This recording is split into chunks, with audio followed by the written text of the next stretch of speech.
bizdeki bu korku gitmiyordu. Tekrar gözaltına alınır mıyız, tekrar tutuklanır mıyız? Bu sebeple Türkiye'den ayrılma kararı almak zorunda kaldık.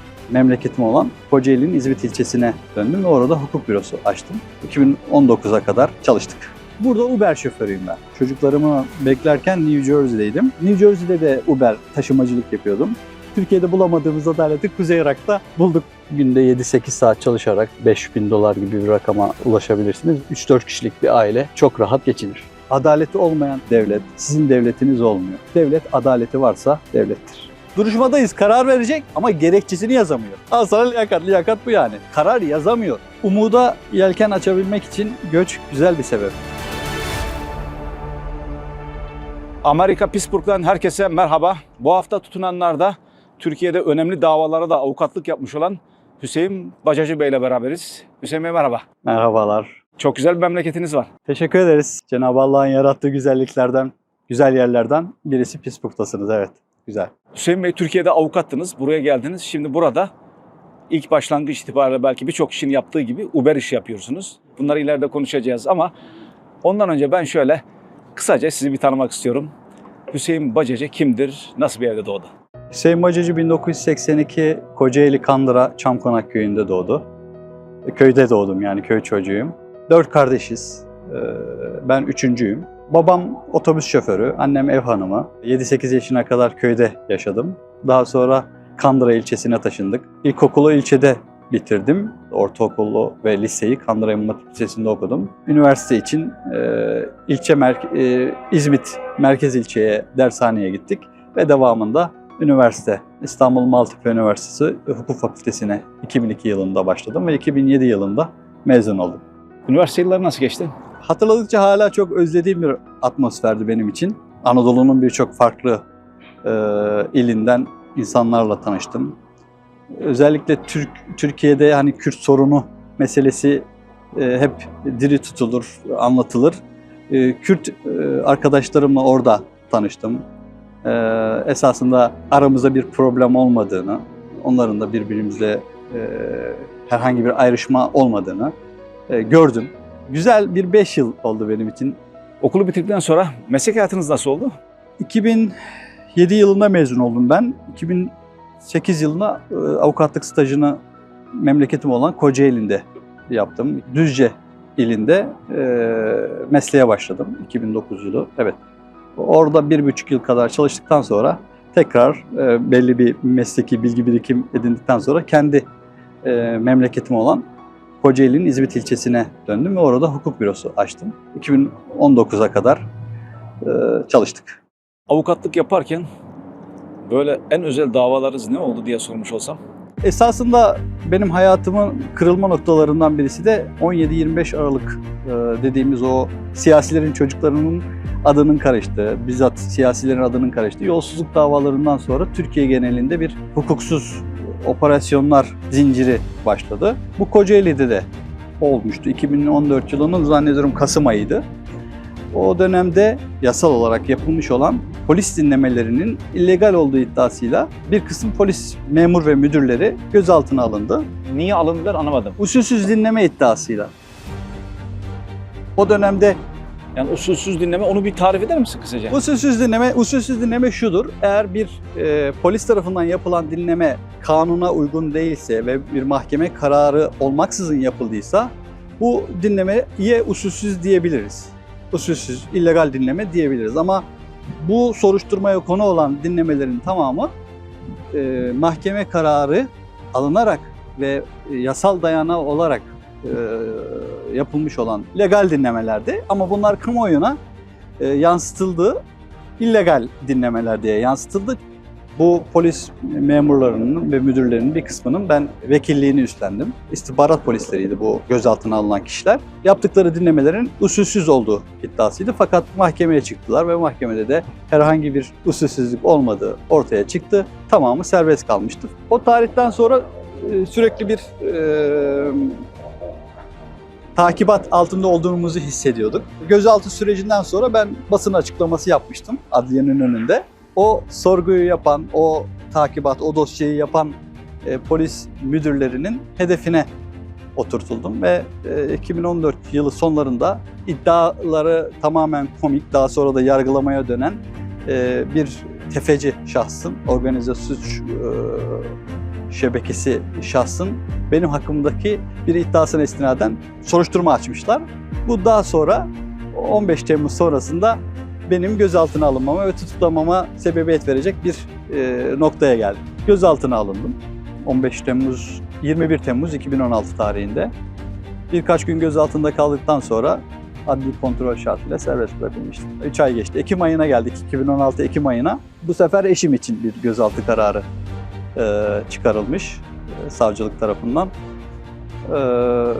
Eşimi gözaltına aldılar. O zaman küçük çocuğumuz 7 aylıktı. Küçük çocuğumla beraber eşim gözaltına alındı.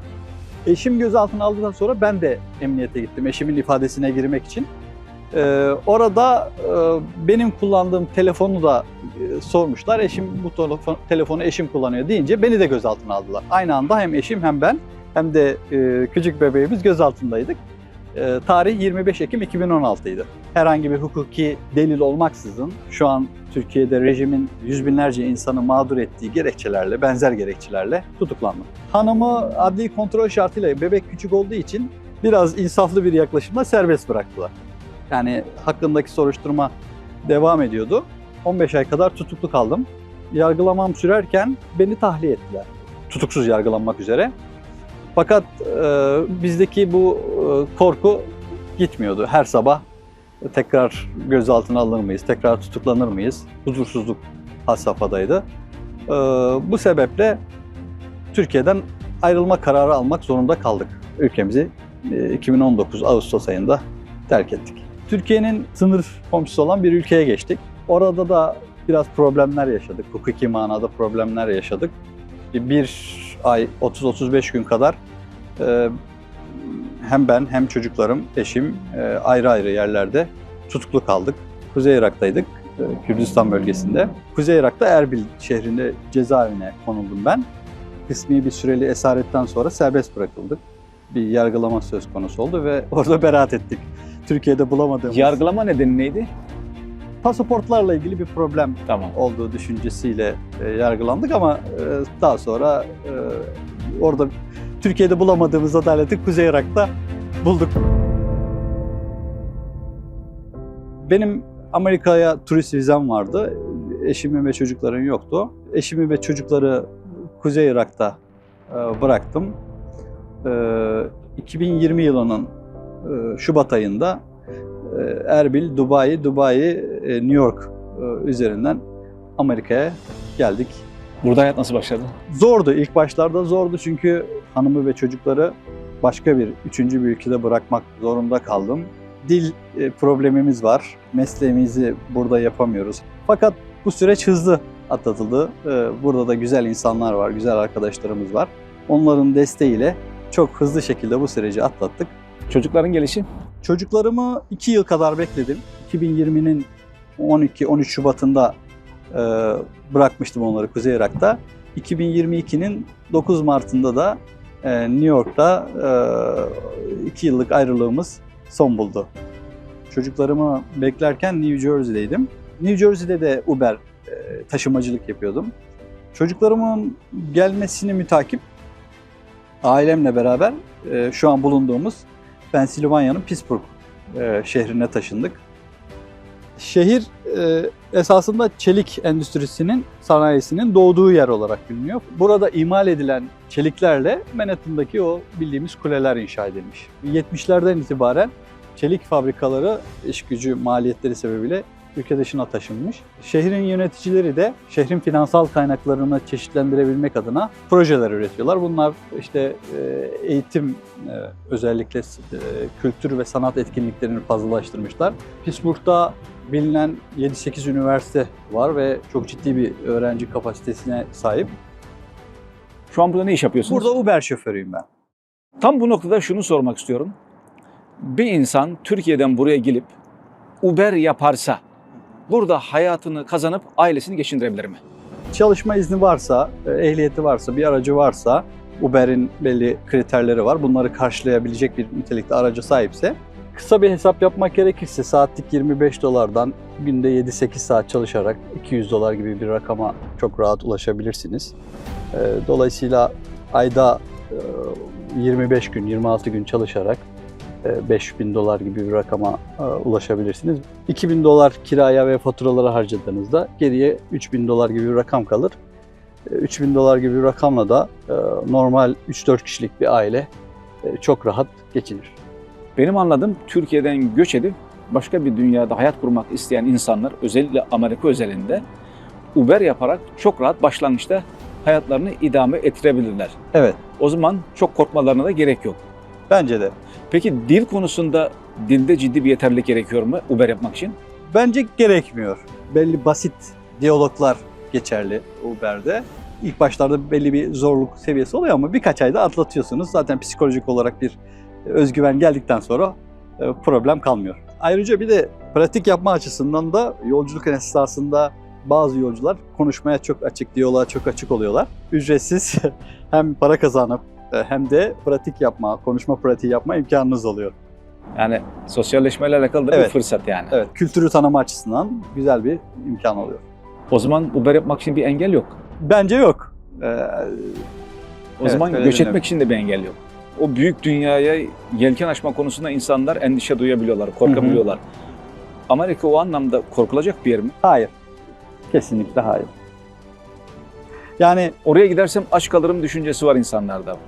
düşünen arkadaşlar açısından teşvik edici olması açısından şunu söyleyebilirim. Korkacak bir durum yok. Eğer bir çalışma azminiz varsa Çok fazla böyle dil bilmeye de gerek yok. yok. Evet. Başlangıç Uber dediniz. Peki bundan sonrasıyla alakalı hedefleriniz ne? Elimizden zorla alınan mesleğimizi ilerleyen yıllarda yapabilmek tabii ki. Herkese sorduğum bir soru size de sormak istiyorum. Herkesin görebileceği bir yere bir şey yazmak isteseniz ne yazardınız? Bu da geçer yahu. Hiçbir sıkıntı kalıcı değil. Maddi dünya anlamında yaşanan sıkıntılardan bahsediyorum. Hepsi bir misafir gibi belli bir süre geliyorlar, konaklıyorlar ve geçiyorlar. Sadece bize sabretmek düşüyor. Göçler yaşadınız. Hatta göç ettiğiniz yerlerde hapse dahi girdiniz. Bu şekilde bütün bu göçlerin size öğretmiş olduğu en önemli şey ne oldu? Göçerken fikirler de değişiyor. Geçmişe baktığımda göç sürecinde birçok güzel insan yanında oldu. Ve onlara baktığımda evet doğru bir noktadayım, doğru bir yerdeyim dedim. Bir değerlendirme yapmak gerekirse fikirlerim değişti ama yanımdaki güzel insanlar değişmedi. Değişen fikirleriniz ne oldu? Devletin bir kutsiyeti vardı. Öyle öğretildi, öyle biline geldi bizde ama artık adaleti olmayan herhangi bir devlet, hangi devlet olursa olsun, bu kendi devletimizde olsa sizin devletiniz olmuyor. Devleti bireyler oluşturur malumunuz. Ben de Türkiye Cumhuriyeti'nin bir vatandaşı olarak o devletin bir bireyiyim ve onun kurucu unsuruyum. Fakat adalet olmayınca o sistemde, o devlet sisteminde birinci, ikinci, üçüncü, belki beşinci sınıf insan oluyorsunuz.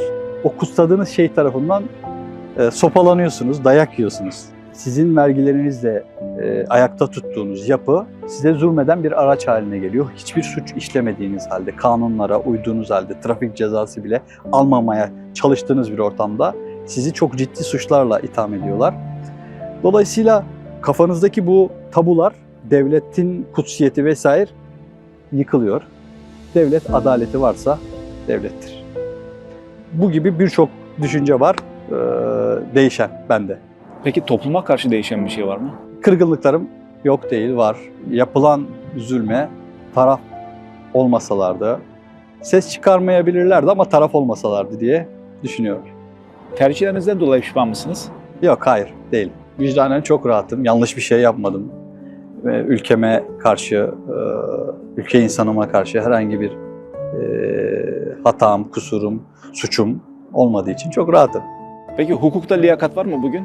Cezaevinden çıktıktan sonra bir sene falan avukatlık yaptım. Duruşmadayız, karar verecek.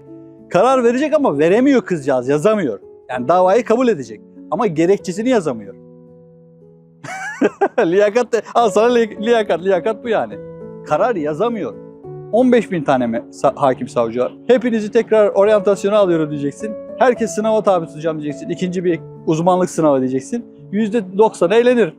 Türkiye'de hukukun geldiği durum şu an belli. Bundan sonrasıyla alakalı, düzelmesiyle alakalı umut var mı? Umut her zaman olmalı. Yani umutsuz yaşanmaz, yaşanmamalı yani. İnsanın bozduğunu yine insan düzeltecektir. Ülkesini gerçekten seven, şahsi menfaati, şahsi istikbal için değil de gerçekten seven insanların olduğuna inanıyorum. Hukukçuların da olduğuna inanıyorum. Ve umudumu bu sebeple koruyorum. Bir hukukçu olarak hala umudunuz olması güzel. İnşallah o umudunuz da yeşerir diyorum ben. İnşallah. Sohbetimizin de sonuna geldik. Evet, son olarak ne demek istersiniz? Umudumuzu diri tutmak için elimizden geldiğince mücadeleye devam etmemiz lazım. Bu bazen çok basit işler olabilir. Bazen bir çiçek ekmek olabilir. Ya da bir yere seyahat etmek olabilir. Yani ruhunuzda yeniliklere sebebiyet verecek bir şey yapmak lazım. Yeni dostluklar kurmak olabilir. Umudu güçlü tutmaya çalışmak lazım. Umuda yelken açabilmek için göç güzel bir sebep.